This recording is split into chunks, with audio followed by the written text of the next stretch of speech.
and dynamism here. I mean, really terrific energy here. And we have a power-packed panel on this very unique subject today. And let me just introduce the panel, very distinguished panel. Let me welcome them. First and foremost, let me get on stage Dipali Goenka.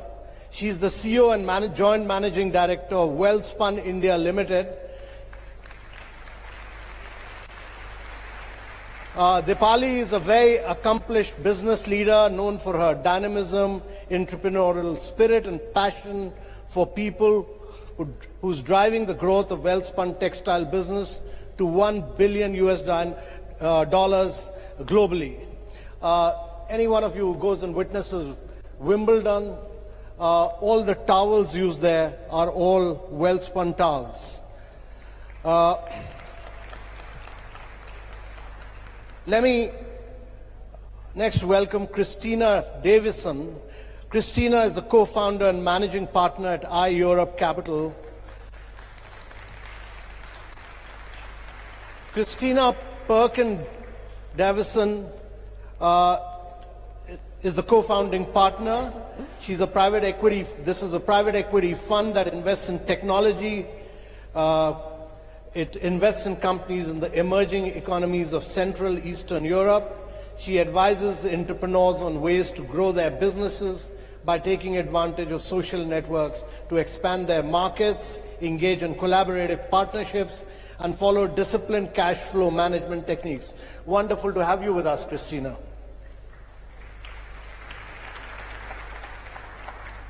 Let me next welcome Lerto Selena Motsamai, who's the founder and CEO of Google Lerto. Welcome, Lerto. Lovely to have you with us. Lerto Motsamai is the founder and CEO of Petrolink, a South African-based manufacturer of high-grade industrial and automotive lubricants, oils and greases that she founded in 2012. That's an amazing area to work in, Lerto. Very, very unusual, but amazing. She's had a remarkable, very rewarding 15-year career in the petrochemical sector. She's been named by several business reports as one of the 4 women influencing the energy sector in South Africa, and she plays a very active role in various industry bodies in South Africa. Lovely to have you with us.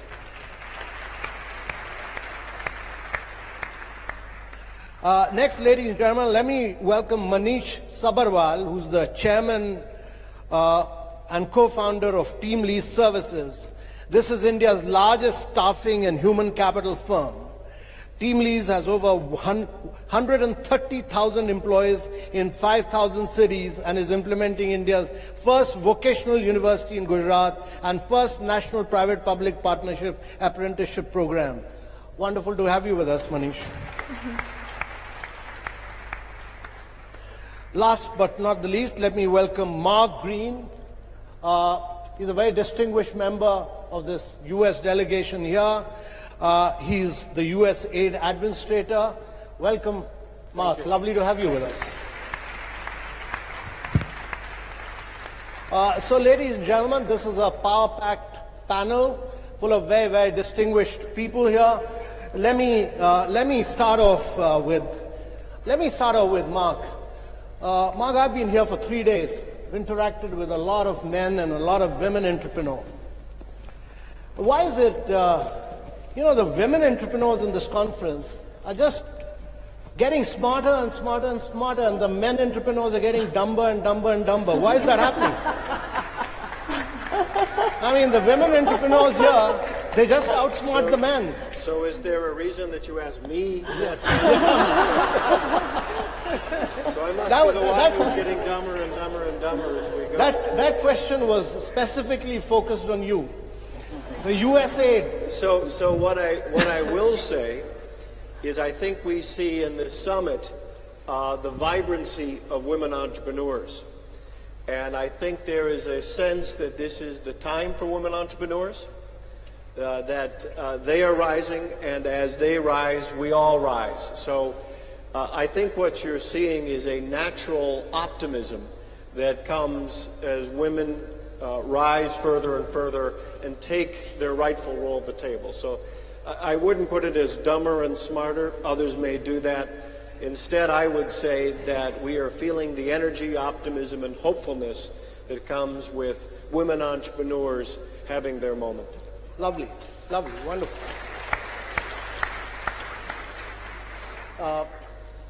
Dipali, I mean, you've had a great track record of working in partnership with a vast range of women groups. You know, I mean, given the fact that India has seen a lot of self-help groups in rural areas, I mean, we have about close to 2.2 million self-help groups, amazing work being done by several self-help group women. You know, I mean, our track record shows that women self-help groups, they return their money back to financial institutions much quicker, much faster. They're better in repaying money back. Their track record is incredibly high compared to large businesses. I just wanted to ask you that given that 70% of India's population lives in villages, how do we empower and encourage entrepreneurship amongst rural women? How do we drive this agenda forward? First of all, this question is very close to our heart at Wellspun because we employ around 20,000 people at Textiles, and our vow to take on 20% women at Wellspun is like paying its dividends. I just want to quote that, you know, when you talk about the rural India, and I want to just have an example here. There's a girl called Avni Bhadra. She basically was at Wellspun. She was chosen by Walmart in a program of multi-skilling and multitasking by an NGO called Swasti to go to Arkansas to present what she learned. Imagine the kind of aspiration that she created for the young girls in the rural part of our country. And when you say that, I think it created several Avni Bhadras in Gujarat and at Wellspun. And I think that motivated a lot of girls to take that forward. So when you talked about mentorship, I think that's where the mentorship begins. Thank you. Loreto, you're such a unique role model. I mean, to be such a dynamic entrepreneur in the world of petroleum and petrochemicals, rarely seen in Africa. Rarely seen in Africa. I mean, such a unique role model. I mean, how do we create more women role models like you who embody the principles of empowerment? Thank you, Mr. Kant. Firstly, I'd like to thank the City of Hyderabad and the Government of India for the invitation, as well as the US government. I believe that as I sit here in a very esteemed panel and very privileged, I do not only represent my country, South Africa, but I represent the women of Africa, because our issues are very much the same. And earlier on, I was just saying to my colleague here that the issues of the women in India are very much the same. So we're all fighting the same struggle, the same causes. Having said that, I am a firm believer that women don't just build businesses, they build nations. So at the end of the day is that wherever you've been placed in a privileged position of being able to make a difference, doesn't matter how small, doesn't matter how big, it really is your responsibility and your purpose to be able to make that difference. Now, those women who are role models, like myself, are there. They do exist. But many of them are not seen as role models because of the environments that they are serving in. A typical example would be my late mother, who for me represented a faceless, a nameless individual, but was a strength to the community in which she came from. She was a nursing sister with 6 children. But in between that, she supplemented that salary with being the first taxi driver in my city, Port Elizabeth, With the car maintenances running high, she moved on to becoming a distributor of Amway products, moving on to becoming a distributor of Kirby Hoovers and every other American product that came into the African continent.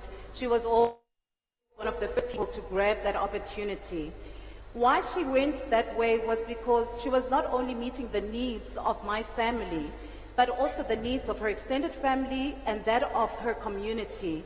And I believe that women like my mother are existing, but they are not given the opportunities, they are not given the tools to be able to make the kind of impact that we see from other women like myself because of social media, because of access to knowledge and information. So, Mr. Kant, I think that as a woman and as a leader, there are many of us who are out there. They may not look like me, but they certainly are there. We need to actually find them and give them the platforms that they really are already serving on.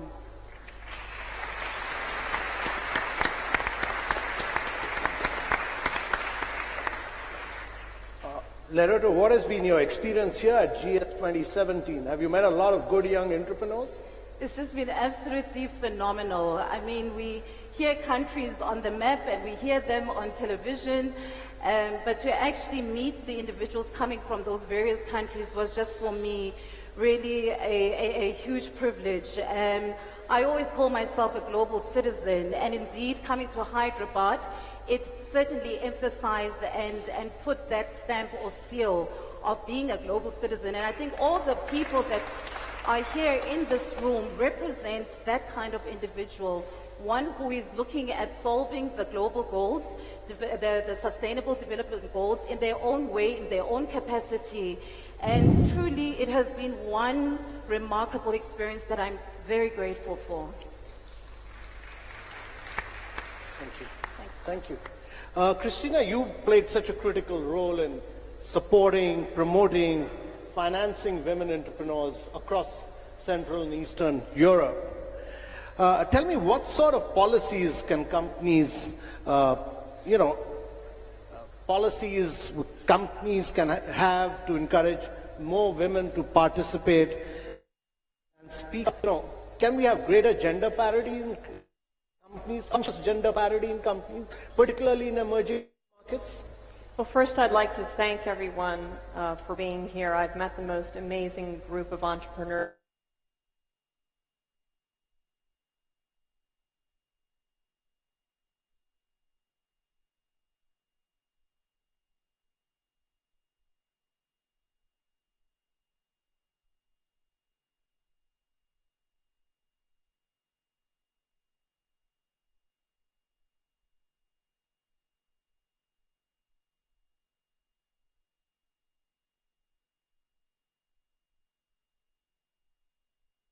There are very many women who have set up networks across the region who we are trying to fund, trying to support, and in that effort we hope that they will also reach out to other women in other emerging markets to create an even larger network.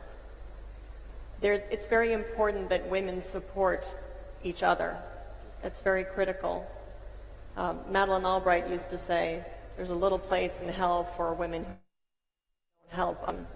And I think that's very important. Yeah.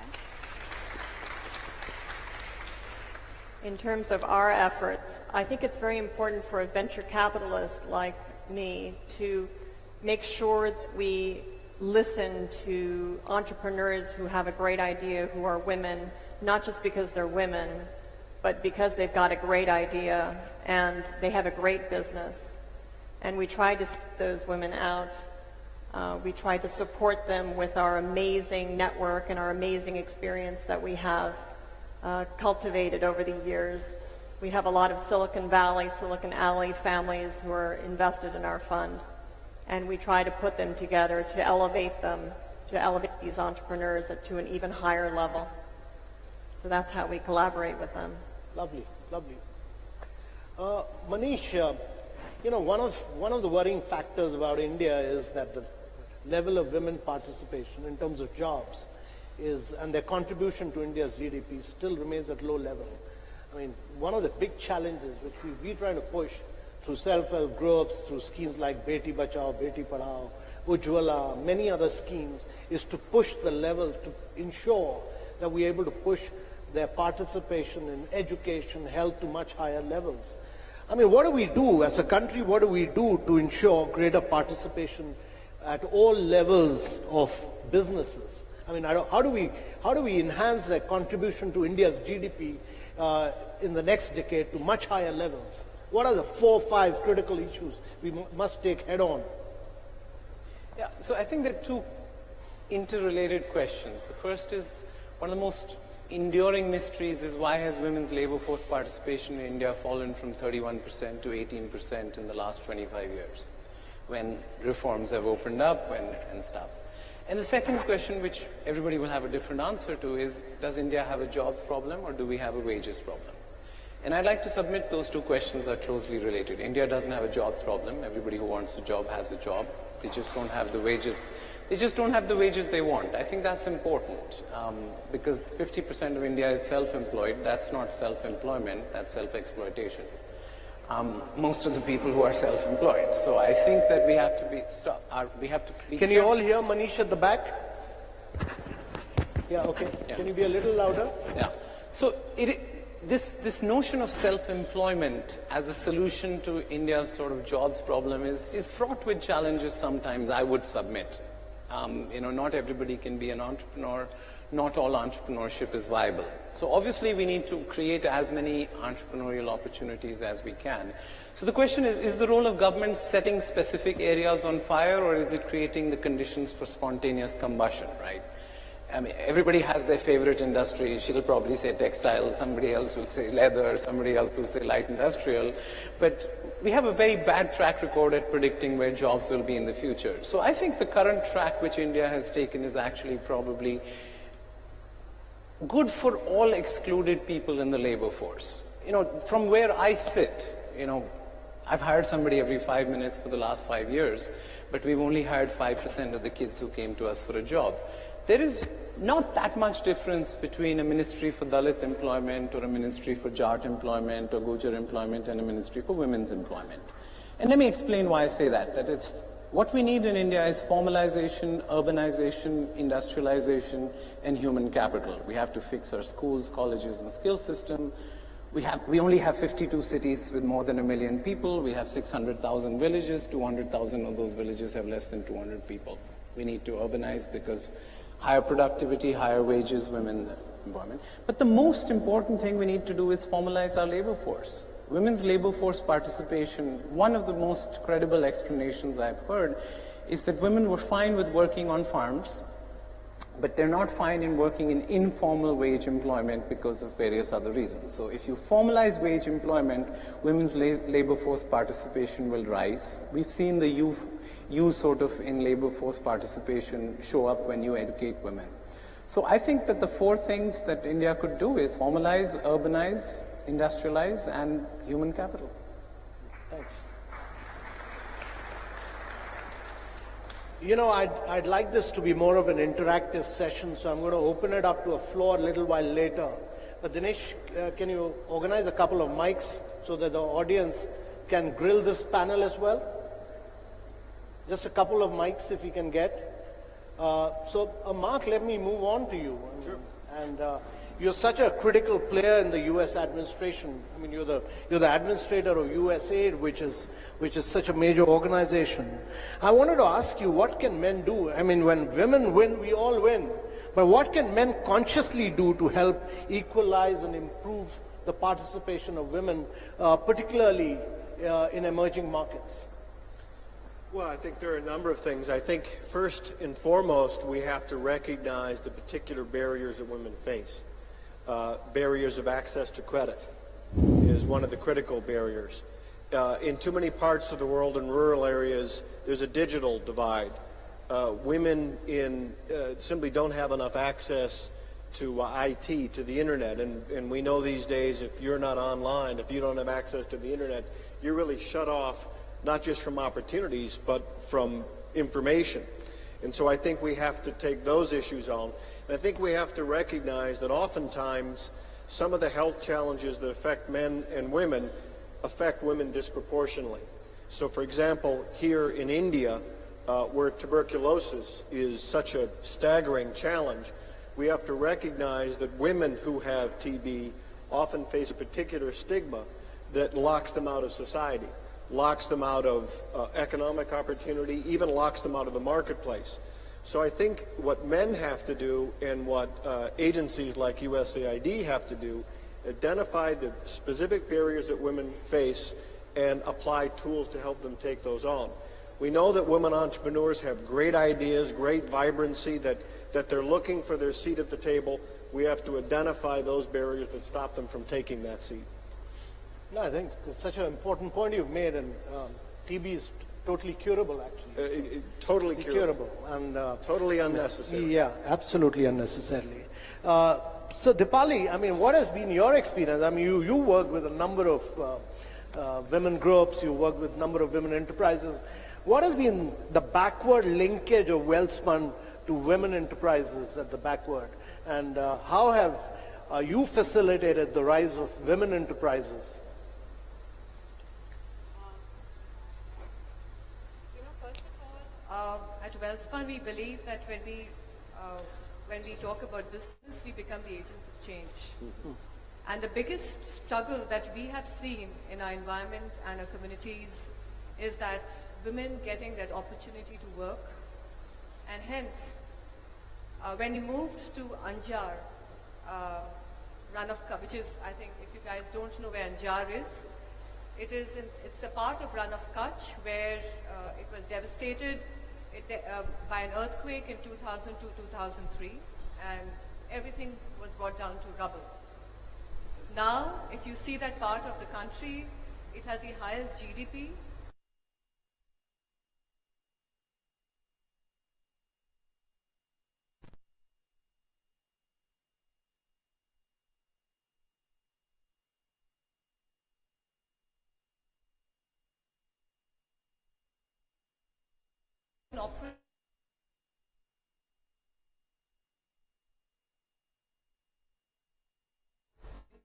So the children could go to school, and you had an empowered woman who would influence her girl to go to school. If she couldn't go to school, there were smart schools and smart education brought by Welspun to her doorsteps. So, I think the whole thing, Mr. Kant, is about integrating the whole communities. So we work with the communities. We have these girls who work at Welspun, where we have the girl hostels, where the girls come in from Jharkhand, which are the remote part of the countries. We make them, we give them an opportunity to graduate. So they have an aspiration to grow in their lives. Because by the end of it, it's not just being in a kind of a blue-collared operator. It's going to be about how you grow in your lives and see that kind of a life cycle. So it's about the communities where they get literate enough, the children go to school, they learn how to do their craft, and the closest project to our heart is sanitary napkins. Maximum deaths in our country happen because women are not adequately having enough supply of, to support them. So we actually are working with self-help groups to make sanitary napkins so that,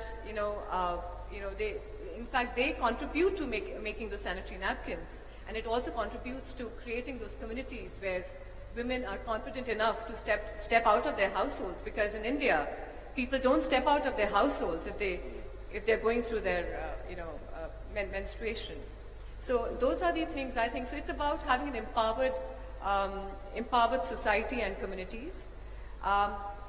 Imagine $2.9 billion could be contributed to our country if we could bridge the gap between women and the men, the complete diversity.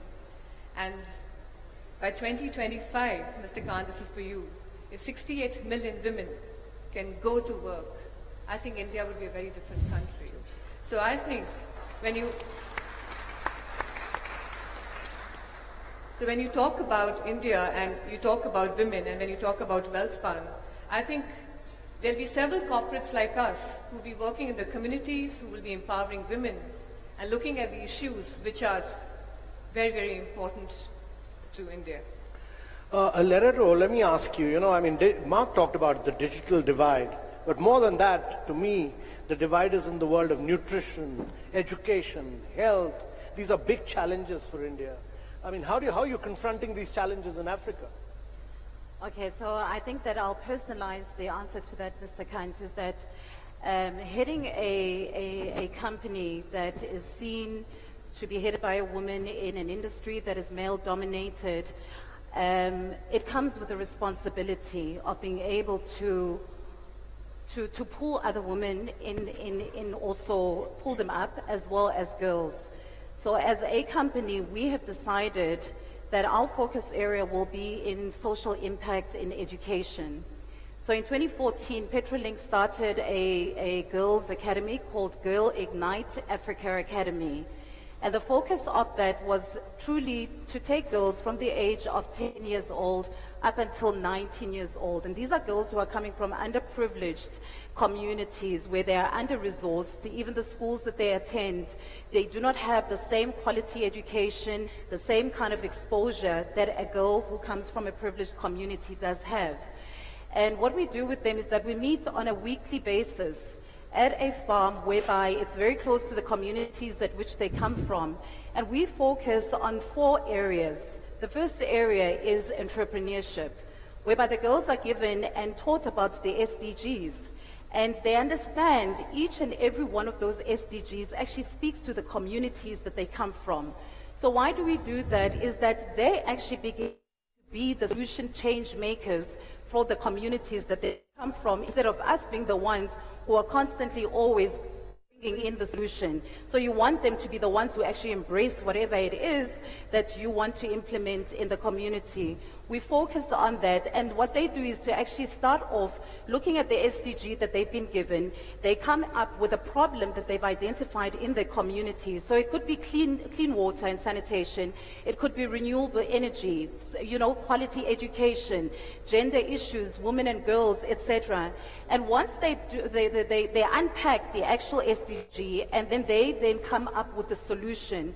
And you'd be amazed at the solutions that these girls come up with. We're talking about digital divide, and we're talking about girls who are coming from underprivileged environments, but because they've been given an opportunity to be able to come up with ideas and solutions, these girls come up with ideas for applications, ideas that truly could be groundbreaking given the resources to be able to implement them. We then also focus, so the entrepreneurship is really a social enterprising module. We then look at leadership, and we develop the girls from a spiritual perspective. We start off from there because many them so much. So you may want to drill them and put all sorts of things on them, but until you have dealt with the soul of that girl, it will be very impossible for you to get into, their full potential. And then we look at, we do maths labs with them, because each one of them, whether they're doing it on a higher grade or a lower grade, they have to have mathematics. So we employ tutors who come in, master's graduates from local universities in Johannesburg, who come and spend time tutoring these girls and really setting a foundation for them so that they understand that a 21st century education will require some form of mathematics, whether it's in finances, whether it's in IT, but maths will play a core part of it. Thanks. And lastly, we do wellness with them, where the girls take care of their bodies. So I'm a cyclist, and it was just a natural thing to engage the girls in cycling. Some sports that they not necessarily are exposed to. But in essence, what we're looking at is a holistic program for the community, whereby the girls are being raised to become leaders who will be servant leaders in the communities that they come from, as well as wherever they may find themselves. So that is how we are actually bridging that gap in terms of involving them from a very young age, so that they understand that responsibility more than the governments or their parents or anybody else. Wonderful. Yeah. Wonderful. A great example of community participation, actually. So I'm going to open it up to the floor. Give just a few moments. Please sit down. Ladies and gentlemen, no parallel presentations. Shoot your questions. First choice to the lady here. Just get up and shoot, very little time. And just no long winding questions, shoot your questions straight away.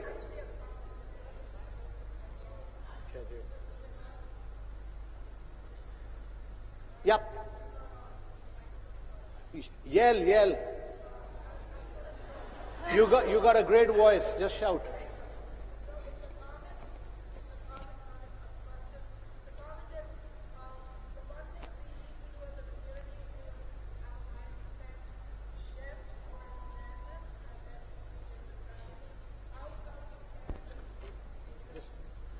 Yeah, just shout.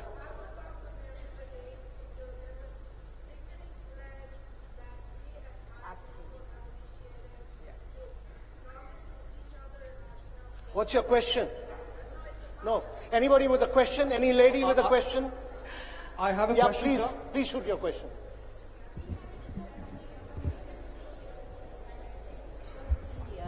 I would like the esteemed panel to respond on how can we bridge that gap. There are percentage-wise, very few women CEOs around the world, in every country, including India. So, Christina, why don't I take that? Christina and then Mark. Thank you very much. Well, it's true, and actually there have been legislation in France, as you know, that legislated that companies that are publicly traded have to have a minimum of 40% women as board members. Interestingly, in the U.S. right now, it's about 20%. And there's a lot of effort that's being done right now to try to get that higher, obviously. Because it takes the direction from the top of the board to tell management that this is a priority. Because if it's not a priority, and it's not incented properly at the mid-level, then the flow of girls coming up the pipeline won't happen because people won't be paying attention to it because the men don't think it's a problem. And if they don't think it's a problem and they're not properly incented to do that, it won't happen. So it has to come from the top. And that's changing. Thanks. Mark, you want to add on to that? Sure. Well, specifically, I think education. I think we have to do a better job of providing access to education for girls and women all around the world. Secondly, I think we simply have to have as a declaratory statement, it is not possible in this rapidly changing, complicated, complex world for us to meet the challenges that are there unless we're listening to all of our voices, every part of the community. And that must be a mission statement at every company, every organization, every level of government. Right. I think that's what we must begin with. If we do that, everything is possible. That's a great one, Mark. I have a question. So will you please sit down? This is about women first. Lady there. There is a male bias here. Hello. Hi. Yeah.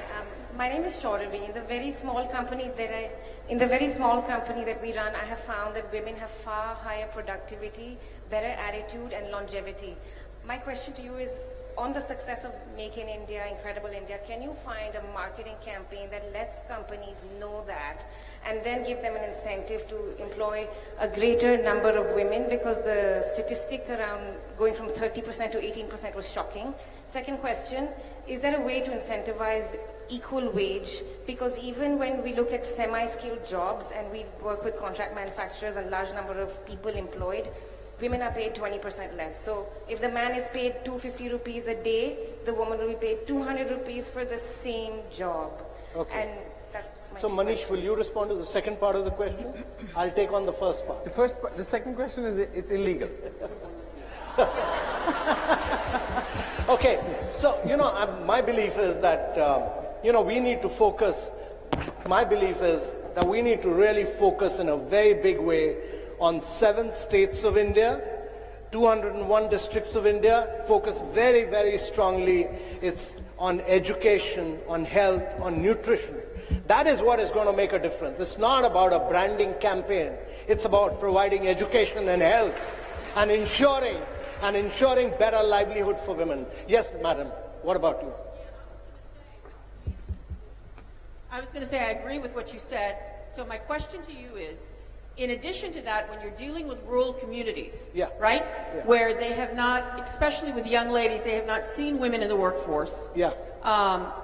Before something can be possible, before something can be probable, it's got to be possible. So how do you overcome those social stigmas and social issues surrounding women going into work? So, Dipali, will you respond to this?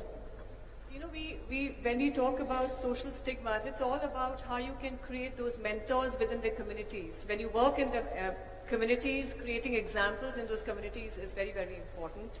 And hence, I think that's where, it's the role of the corporates to get together to work with them. And that's what actually we are doing, actually. We are training them, we are multi-skilling them. And I'll give you an example. Not only we are not teaching them how to multitask at home, because they wake up at 4 a.m. in the morning. They handle the work, the household chores, then they come to work. Husband doesn't even lift up a spoon to do anything. But now we're training the men how they can share the responsibilities as well. So I think these are small steps forward, but actually they make a whole lot of difference. Amitabh, can I? Well, she's, Dipali is, I know her husband pretty well, So the great thing about Dipali is that she started running the business and her husband has started managing the kitchen now. Hello. I have a question. I've got to be careful in what I say. But cultural explanations are at best the soft bigotry of low expectations, and at worst they are racism. A lot of what we see reflects the absence of the infrastructure of opportunity. If you treat this like a cultural problem, you won't be able to solve it in our lifetime. If you treat it like a plumbing problem, let's get all 63 million enterprises formalized. Let's get our cities urbanized. Let's get our schools fixed. Let's get the colleges fixed. And let's get 11% of our labor force in manufacturing up to 25% of our labor force in manufacturing. I mean, I think if we want to do specific, finite, and actionable next steps, we can transform this in the next 10, 15, 20 years. If we're going to treat this like a cultural problem, the best solvent for cultural explanations is the infrastructure of opportunity. Yeah. But one of the big lessons of the first panel discussion was that I think it was very important that men have a very critical role to play. If you want women first, prosperity for all, men have a very, very critical role. And they need to get into roles which women have traditionally been performing. I mean, it's very, very critical that women get into economic activities. They start giving a bigger and a higher contribution to GDP, and men get into roles which traditionally and dominantly have been played by women. Madam, Yes, hello everybody. Anra Vanona, founder of Global Invest Her, a platform to help women entrepreneurs learn about funding. My question is, how do we get more women to become investors, and how do we get more men to invest in women? Great question. Great question, Madam Christina. Yes, it's a problem. In fact, in the United States, about 72% of the venture capital funds are dominated by men and don't have any women who are making investment decisions. And actually in Europe, it's even worse. So what do we do? I think it's important to have major entrepreneurs who've become successful, women who've become successful, to lend their voice. So the Sheryl Sandbergs of the world, she needs to speak up, as she has done and written the book. And then other women need to do the same. So, we have our women's networks that we're establishing and we're putting together and trying hard to pull each other up. But that's not enough. I think we have to show that it's actually important to have a diverse group in an investment committee or on a fund to be able to increase the returns. And there's data to prove that. It's a diverse group of investors making that decision. The risks are lowered and the returns have increased. So great. That's data enough. So this is a very fascinating discussion so we're going to break the time barrier a little bit. Lady there, somewhere here, yeah, please. Hi, this is a question for Amitabh. I'm not a part of the panel, I'm a moderator. You can shoot the question to the panel. But still, I still want you to think about this, because one of the things that, this is a slightly unpopular question, one of the things that we run into in the West is that there is a negative impact of overconsumption and of too much wealth. And we all know that now. With the huge growth in suburbia and so on, people are depressed. And in India, we have poverty is our advantage actually, because it does somehow, create a better community where people are talking more, playing more. There's no play dates. We play on the ground. And I'm wondering if you, sir, have thought about, thinking even about consumption, rethinking consumption, so that we understand that we're not following the same goals as, we've been, at least my generation followed, which is MBA and, go to the West and so on. So my only response to that is that when the, American part of the world or the Western part of the world urbanized, land, gas, and water were all cheaply available. And because they were cheaply available, they created sprawling cities. You created cities like Atlanta, where 99% of the people travel by car. I mean, that model of urbanization is dead. You need compact, dense cities. You need, the process of urbanization has ended in America, it's ended in Europe, it's nearing its completion in China. In India, it's just begun. We will do more urbanization in the next 5 decades than what in India we've done in the last 5,000 years. So we need if we follow the American and the European model of urbanization, we need 4 planet Earth. We have only 1 planet Earth. And therefore, India needs to do a very innovative and sustainable model of urbanization. We need to ensure that our cities are embedded with public transportation. We recycle our water, we recycle our waste. That is the biggest challenge we have as we begin our process of urbanization. A very, very sustainable process of urbanization. Lady there, you were asking a question. Please shoot.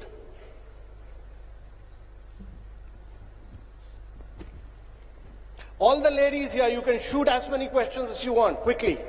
So can I ask a question? And no questions for any male here. Okay. I'm Sucharita from Catalyst for Women Entrepreneurship. And I wanted to say that in spite of all the cultural challenges that was mentioned earlier, the women... Madam, come to the question. The women startup scenario is the fastest growing in the startup segment. So I wanted to ask if each of the stakeholders, the investors, the government, policymakers, and the corporate sector, what would you like to do to make this fastest growing segment really, really move fast? So, Mark, Christina, and then Lerato. Better access to credit, closing the digital divide that hold women, especially in the rural areas, back, creating mentorships to help women entrepreneurs take it to the next level. I think there are a number of things we can do, but the final thing is focus on men. Great. The problem that women often face is discrimination, at least soft discrimination by men. So work on messaging to men why it is that women are important in the workplace.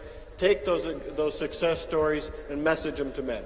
Christina, you want to add something? Yes, I think we need to have multilaterals get together and support and fund an emerging market fund supporting women. Okay, wonderful. All right. Next question. So last 2 questions. Sir, I'm here. The lady right here in front of you. So I'm here. My name is Aditi and I'm a woman entrepreneur. One of my questions is, which is faced No, just one question. Yes. Just one question. My question is something that a lot of women entrepreneurs struggle with, and that is that, men are in reality in more positions of power than women are. And when we need to seek their advice, mentorship, investment, whatever it might be, how do you make it so it's comfortable to the men themselves? Because many times men themselves are, they have wives, and many times the wives do not like it that you are mentoring someone in the evening or after work and all, and that's something that is faced. Okay. So how do men provide mentorship? Manish. To women, yeah. Yeah. Without it being uncomfortable, Yeah. He's best equipped to respond to this. Come on. On what basis? He runs the vocational university in Gujarat. Come on, Manish. Respond to that one. First time I've seen Manish faltering for words. I'll respond to it because I have male mentors and they're fabulous, and many of them have daughters, and that's the point. There's data that proves that men become much more empathetic when they have daughters, and when they have teenage daughters, they're even more empathetic. They've done surveys on this. Harvard's done surveys about this. So any woman at the back, anywhere? All right, here. Yeah, the lady there from. Yeah, please. No, let me give. Yeah. You know, I'm breaking the time barrier because there's terrific energy here. Yeah, man, please. No, I'm coming. You know, this is actually turning out to be the best session of this entire conference. Yeah, please shoot. Thank you. I thought you wouldn't see the woman in red out here. Please shoot. Anyways, thank you for having us here. And before I shoot, I really have to talk to Madame Makamai. I really like the way you spoke about spirituality. I think that is what is most important and needed in the world today. And I represent the women of the Himalayas, you know. We are people who really need help and support. And when you're talking about aggregation, that, you know, is really, you know, talking to us. We have very small land holdings, and networking is very important. We would like to ask the world's entrepreneurs, if you all have space for us in your hearts, you know, please do something for us, okay? That's what I wanted to say. Thank you. Thank you. We are all here. So last, please. So this is the last question of the day, and I turn to the lady on the left. Lady on the left. Yeah. My question is, how do you change the DNA of entitlement mentality in men? Oh, that's a really tough one, Manish. How do you change the DNA? DNA of entitlement. Okay. I've never seen Manish Sabharwal at such a loss of words. Mark. Well, first off, I would say I think what you heard is just right. I think men who have daughters, I think, have their eyes open. Sometimes they feel like they're surrounded. Since I have teenage daughters, I know what that is like. But no, I think sister-to-sister mentorships are incredibly important. Women entrepreneurs who can talk with other women entrepreneurs, they can share challenges, they can share solutions. To me, that is a very important way. No, I think that's a very important point Mark has made. You know, I have two daughters, and it's a great experience. They've outperformed me in every area of life. And they've, you know, I mean, when I went to college, it was an all-male bastion. When my daughter went to the same college, St. Stephen's in Delhi, 88% of the students there were all women on merit. And the college said that the college principal said that you have to give 10% extra marks to boys to ensure that it remains a co-educational college. You know, so that's how women in India are outperforming men in every single competitive exam of India. So, ladies and gentlemen, with that we conclude this session. Thank you very much. Thank you. Excuse me, sir. Let's go. Thank you. Great day. Everybody off the stage. Thank you. It was lovely meeting.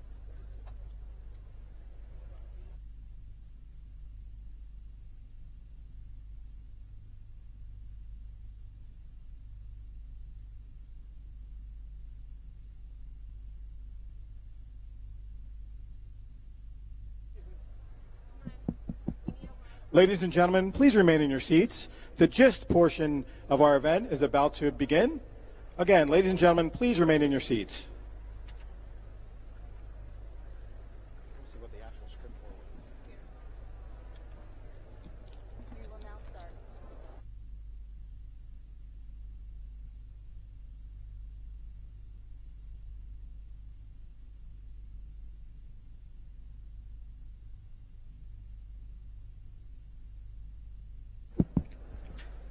Ladies and gentlemen, again, please remain in your seats.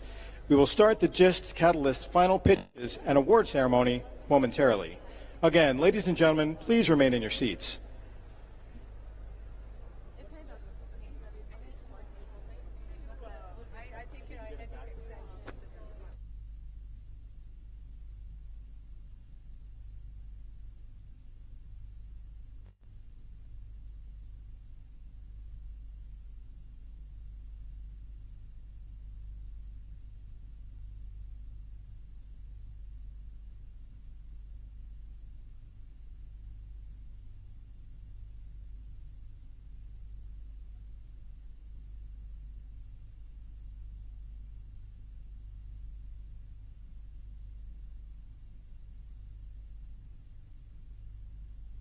Sound test 1, 2, 3.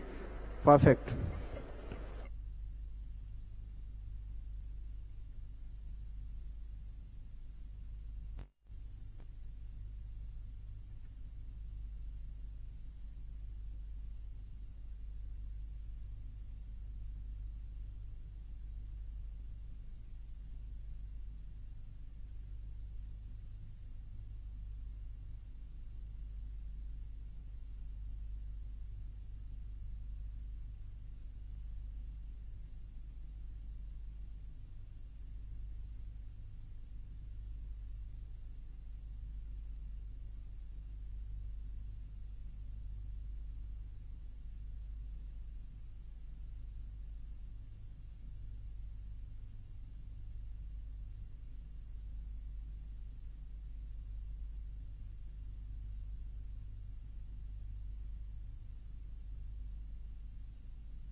Business education platform for people with disabilities and special education needs. Entrepreneurship is the creativity of finding solutions for a problem, and that's it. The GIST initiative is committed to identifying young scientists and innovators and supporting them and helping them to achieve their dreams of success. I would like to welcome you to today's GIST Tech Connect program. Technology risk is one part. The viewing group in Tunisia has working with entrepreneurs, trying to get them to the next level. I want to know what kind of leader you are. Let's modify it into something that can actually be sent to the market.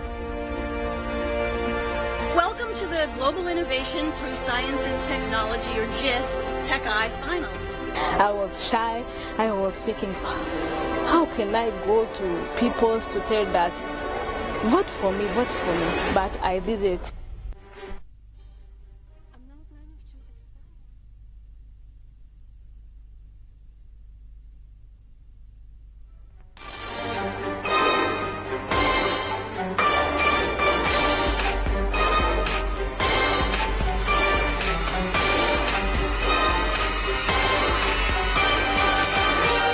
Has a turning point in his life, and in my business life just is my turning point.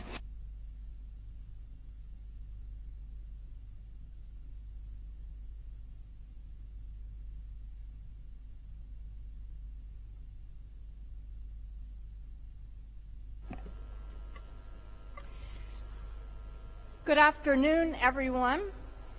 I am Consul General Catherine Hatta, and I'm from the U.S. Consulate General here in Hyderabad, which is a great honor and a privilege. Thank you all for coming. Okay. You can also tell that I've been working for the government for quite a while because I still read off paper. And so by next event like this, I would like some ideas on how I can do this a little better, and that's what innovation is all about. But meanwhile, let me say that this year's Global Entrepreneurship Summit has been just amazing. And I know I speak for every one of us in the U.S. government and also in the State Department, which is my home agency.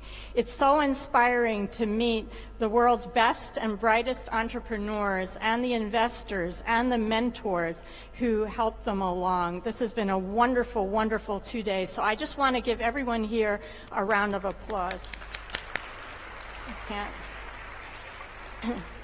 Now, this is our last event of the GES, and in some ways it just sums up everything that's been happening here, because in a few minutes you're going to hear pitches from 4 very talented finalists of the GIST Catalyst Pitch Competition. GIST stands for the State Department's Global Innovation Through Science and Technology Initiative, and it empowers young innovators through networking, skills building, mentoring, and access to financing to develop startup solutions that address economic and development challenges. Very much what you're all here to do today. GIST Catalyst even takes this a step further by helping entrepreneurs elevate their pitching skills and showcase their startups on a global stage. And if we're anywhere, we're on a global stage today, right here in Hyderabad. To learn more about all the opportunities available to all of you through the GIST initiative, I hope you'll visit gistnetwork.org. That's GIST network.org. And in keeping with this year's GES theme, Women First, Prosperity for All, GIST places an emphasis on engaging women entrepreneurs throughout its programs. And this year's pitch competition is no exception. 50% of our semifinalists were women this year. Now, GIST Catalyst and other GIST programs would not be possible without the business community, so I would really especially like to thank our Catalyst judges and sponsors for their time and support. Our 24 semifinalists are some of the brightest entrepreneurs out there, and the 4 finalists, one representing each of the 4 GES focus industries, are now going to pitch their startups to address some of the most pressing issues in their communities, and the grand champion will be announced after they're done. So thank you very much.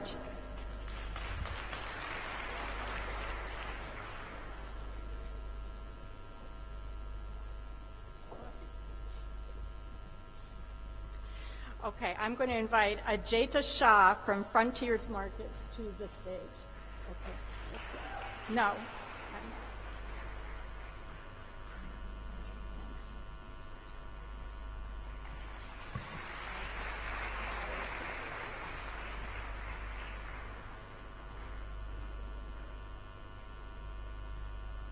In India, 270 million people live in darkness, fear, and instability due to the lack of regular access to reliable electricity. While clean energy products can address this, we need to create solutions that are driven by households to reach the last mile faster. Frontier Markets has a proven business model that is ready to scale, putting women in the center of the value chain. Our 1,000 women entrepreneurs get trained in marketing, technology, product innovation, and get access to innovative clean energy products to sell to rural households to earn income. To date, our 1,000 women entrepreneurs have earned $2.5 million in revenue by selling solar home systems, clean cook stoves, and agri-appliances to 400,000 households in Rajasthan. We continue to innovate by listening to the rural household to understand what's next: a solar cook stove, a agri-appliance, a solar TV, and we partner with local Indian manufacturers to make that into a reality. We do this by listening to our rural households and also driving financial inclusion for our women entrepreneurs. Last year, our women entrepreneurs helped Frontier Markets break even, and now we're seeking $2 million of growth capital to expand our work into 6 states of India to generate $26 million of revenue and create 10,000 women entrepreneurs. We want to really understand that the last mile is about product innovation and people. Help us understand that women will be in control, they will be creditworthy, and the last mile will be heard. Join me in proving that investing in women is smartest business and the key to poverty alleviation and scale. Thank you.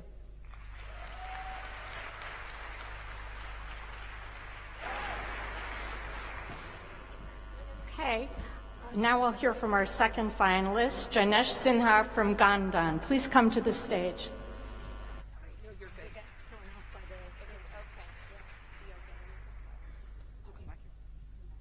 Hello everyone, my name is Janesh Sinha and I'm one of the founders of Gandhan.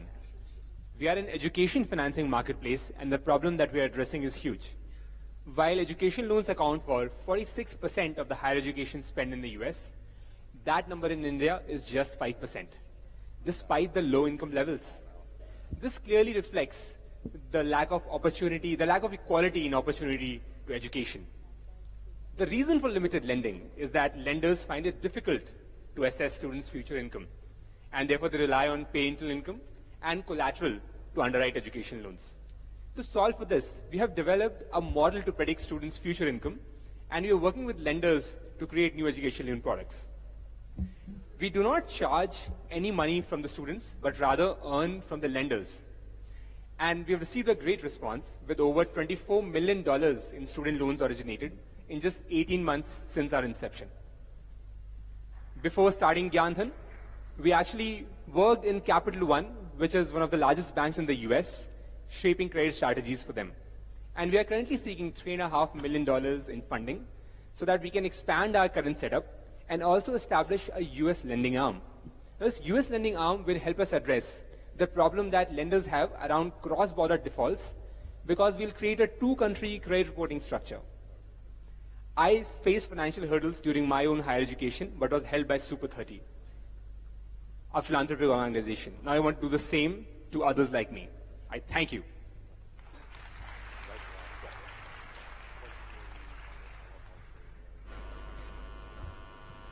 Okay, I'd now like to invite Fiona Edwards-Murphy from EPIS Protect to the stage.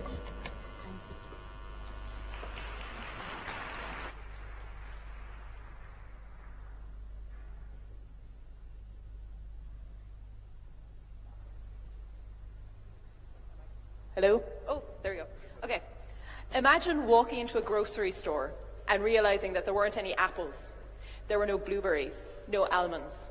1/3 of the food that we eat every day is reliant on having access to healthy honeybees. But there's a problem. Honeybees aren't healthy. There are a variety of diseases and pests devastating hives, and beekeepers are now finding that they're losing up to half of their honeybees every single year. This isn't just a problem for the €3 billion international honey market, but also for the global agri-food industry. Honeybees provide an estimated €153 billion worth of pollination to the global food industry. My name is Fiona Edwards-Murphy. I'm the CEO and co-founder of APIS Protect. APIS is the Latin word for bee, so APIS Protect literally means we protect the bees. And we do that using our unique Internet of Things solution. We place sensors inside the beehive and we collect data from them. We apply big data and machine learning techniques to extract valuable information about the colony, and then we provide actionable insights to the beekeeper, which allows them to take action to reduce losses and increase productivity in their hives. We have a unique team with decades of scientific, commercial, and engineering experience, and we've developed the second version of our platform, which will be rolling out to 200 beehives starting in December of 2017 as part of our commercial trial. We're also raising our seed round at the moment of €500,000, and I'd be really interested in speaking to anyone here today who can help me finalize that. APIS Protect is using groundbreaking technology to help our most important little friends stay healthy and continue providing us with food for generations to come. Thank you.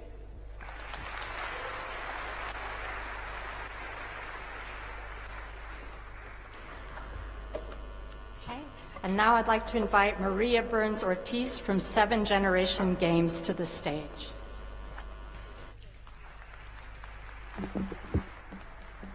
Hi, I'm Maria Burns-Ortiz, co-founder and CEO of 7 Generation Games.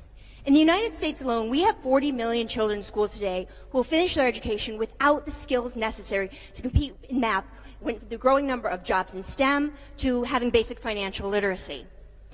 We are literally and figuratively failing our children. And this isn't just a US problem. In Latin America, 70% of kids will complete their education without these necessary math skills. That's why we developed 7 Generation Games, combining educational research, game design, and artificial intelligence into video games that teach math and culturally relevant context in English and Spanish. With $1.7 million in funding to date, almost exclusively from non-dilutive grants, we've built out our games and have deployed them in schools across the United States. We have seen our number of schools using our game double in the last 3 months alone. Most importantly, our games work. Kids who play at our games improved 300% of the control group in just 10 weeks. We're now expanding into Latin America, a market underserved by the ed tech industry, where the growth rate for learning games is 47% a year. Right now we're raising $750,000 to make this happen so we can continue our growth in the U.S. market as well as expand internationally. We project reaching 10 million children and $30 million in annual revenue within 5 years. At 7 Generation Games, we're making better educational games because we believe better math scores open doors to better futures. Thank you.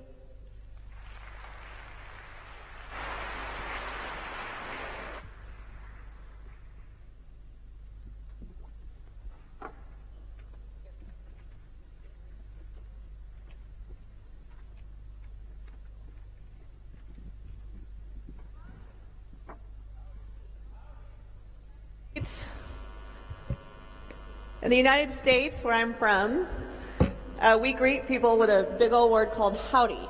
So let's hear it. There we go. I like it. Namaste. I'll return the favor. My name is Elizabeth Gore, and I am the Entrepreneur Residence at Dell, and I am the very proud chairman of Alice, the artificial intelligence software that helps every founder with the resources they need to scale at helloalice.com. I get to talk about the winners. Can we give them a massive round of applause?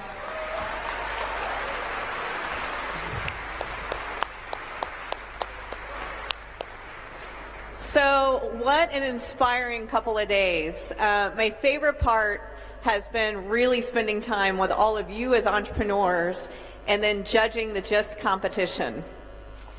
So it takes a lot for an entrepreneur to scale and succeed. I think all of you know that. It takes partners, it takes government, it takes the support of our families. And I want to thank our sponsors who have really wrapped themselves around each of these entrepreneurs and asked them to join us on stage today. First is Amazon Web Services. Next, we have Dell Technologies.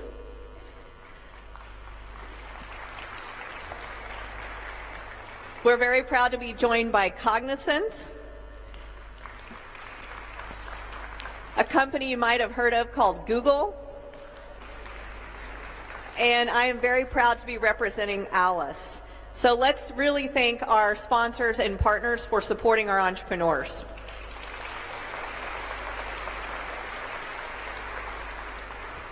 So all of the judges had a very inspiring yet stressful time to help choose all of our winners here in Hyderabad. We had 24 semifinalists pitch over the past 2 days. So first, let's give everyone who pitched a huge round of applause.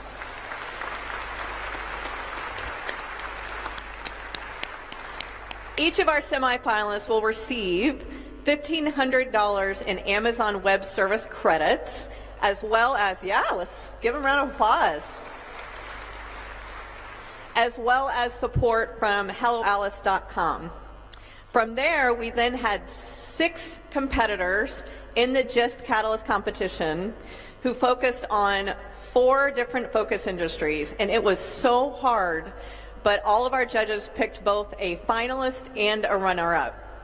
Each of the runners-up will receive $5,000 in Amazon Web Services. Can we give that a round of applause? They get Alice resources. They get a Dell laptop. Amazing. We all need our technology. They get a $500 voucher to Airbnb. And we actually have a massive surprise for each of our runners-up from Google. So I'd love to have them join me. And do you guys want a surprise? All right, come on up. So for the winner, we have a $100,000 credit. And for each of the, thank you. For each of the runners-up, we have a $20,000 US credit. But even more surprising is we were so overwhelmed by the quality of ideas and the presentations that we thought that we will extend it to 3 very strong women entrepreneurs, and we would extend them a $20,000 credit as well. Thank you. They are Evelyn Chilomo from Lupia Circle, Zambia. Christy Gorenas from Defendable, USA. And Vaishali Neotia from Merixia Software, India. Thank you.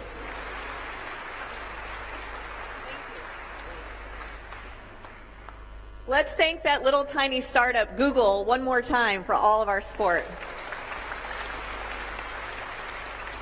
Okay, so now we move on to our finalists. You heard them pitch here. Such bravery to come out in front of all of you to do this. Each of the finalists have an even larger prize package. They get $10,000 in Amazon Web credits. They get a Dell laptop. They get $20,000 in Google Cloud credits. Have y'all heard of the cloud? It's cloudy outside. And then they get a full scholarship to the Alice Circular Summit March 1st in Washington, D.C. So let's give all of them a round of applause. Now, if you remember our theme this year at GES, Women First, Prosperity for All. A few of our prize sponsors wanted to acknowledge the extremely important support of every exceptional woman at this GES Catalyst Pitch Competition. Amazon has really stepped forward with their Women First Award. It's for every woman who is thinking about impact in their business. At the GIST competition, we actually scored which women is putting purpose into profit. And those with the highest impact score are winning this GIST competition prize from Amazon.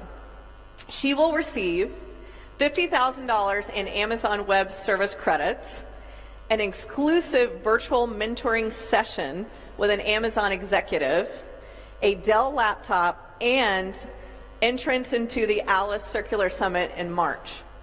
I am very excited to announce, on behalf of Amazon, the winner of the Women First Amazon Award, Molly Morse, from Mango Materials from the United States of America.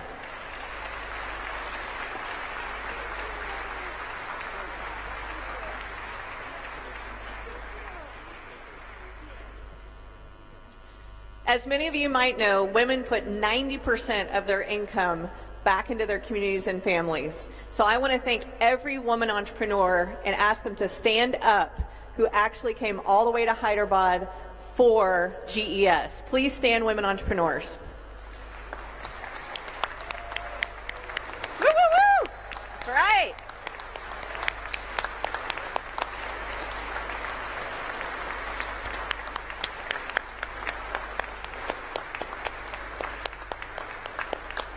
Well done, women.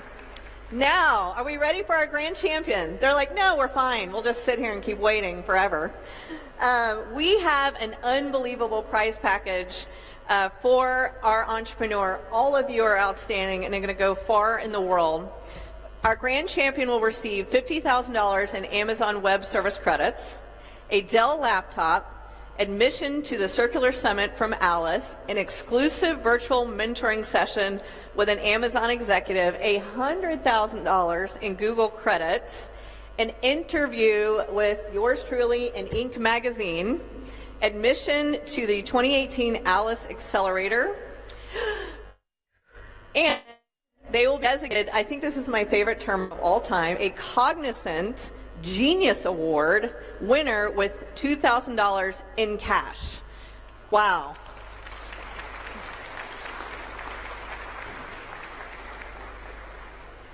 You guys aren't ready, are you? Yeah. Okay. I am so proud to thank and honor our grand champion for the 2017 GIST competition, Ajayeta Shah from Frontier Markets in India. Woo!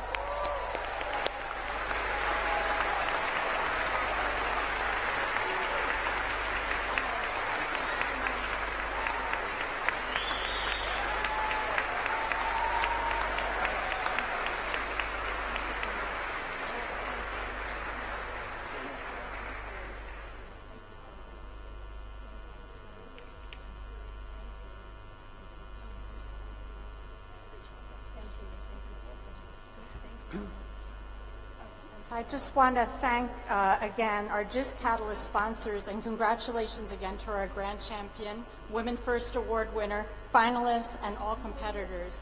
And for all GES participants, please remember that GIST Network has resources available to you. We have an online mentor match portal to help connect mentors and mentees and encourage entrepreneurs to apply for the upcoming GIST Tech Eye Pitch competition. So please keep up with us. Congratulations again, and well done all of you for a fantastic GES. Thank you.